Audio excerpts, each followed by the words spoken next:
got questions. Well, we have the man to answer those questions, Jeffrey Levine from Buckingham. Jeffrey, welcome back to another episode of Ask the Hammer. Good to be with you, sir. Oh, good to be with you because I think you have the answer to this question from a reader. It goes like this. I plan on working till age 70 at a large corporation. I only enrolled in Part A at age 65 in March. I am covered under my employer's health plan. I do not have Medicare Part B. I have a FSA. Do I really need to give it up? So first thing is the answer is no. You don't have to give up your FSA.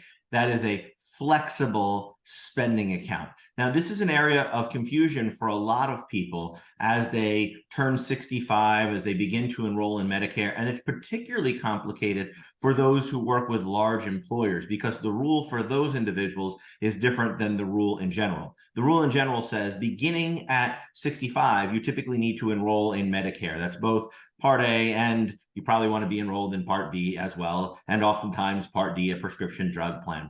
But a large employer, that is those with more than 20 employees, if you work for one of those employers, you're actually able to stay on their healthcare plan and continue to avoid enrolling in Medicare without any penalties down the road if you then later apply. So oftentimes that's what people do. However, Medicare Part A is basically free for most people. And so at 65, a lot of times it pays to just enroll in Part A.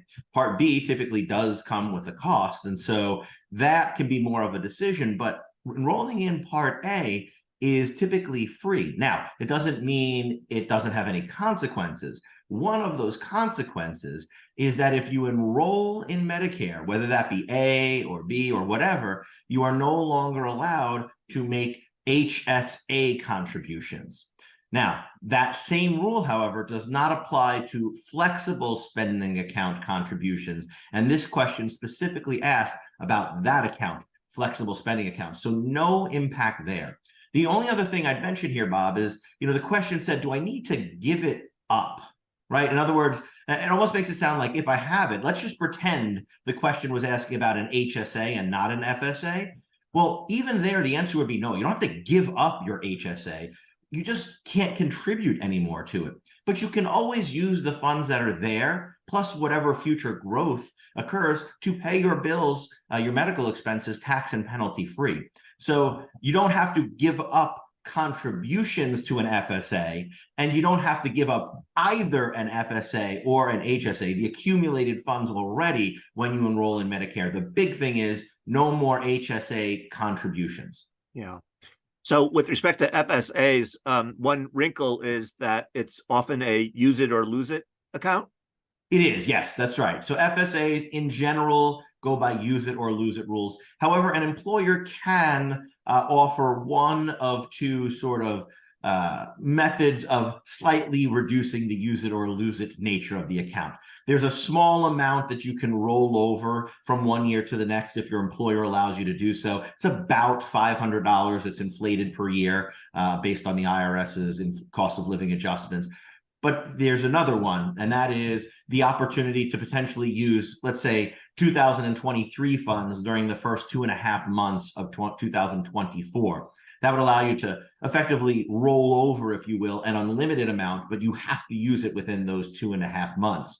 And again, these two different options, employers can, but don't have to use either one of them. So it's always important to check your particular plan. What does your employer use, if any, of these flexible options? Right. And then last question is, in terms of how you can use the money in the FSA, you can use it to pay for co-pays, deductibles, qualified medical expenses? Yeah, that's typically the case.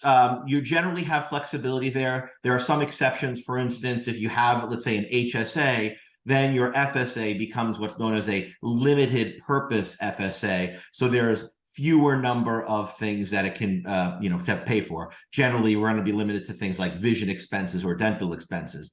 But if it's a true general purpose healthcare FSA that doesn't have those restrictions, yes, a lot more viability there for different expenses. You can also go buy, certain over-the-counter medications with it. You could buy, let's call it, for certain first aid products. Now, you do have to be careful, though. You don't want to go and buy, let's say, $3,000 worth of gauze. That's probably not going to pass muster with your FSA sponsor. They're going to deny that because there's sort of a rule against stockpiling, if you will, buying more than you can actually use during a reasonable period of time. It's not a hard and fast definition of what that is, but obviously employers want to make sure that the qualified nature of their plan stays intact. And that means making sure that these are qualified medical expenses. And again, it's not just used to stockpile for the future. All right. Well, I want to stockpile more questions, Jeffrey. I would love that. I would love to see our inbox inundated in that regard. So if you've got a question, let Bob and I know. Give us a shout at askthehammer@buckinghamgroup.com. Again, that's askthehammer@buckinghamgroup.com. And Bob and I look forward to tackling your questions real soon.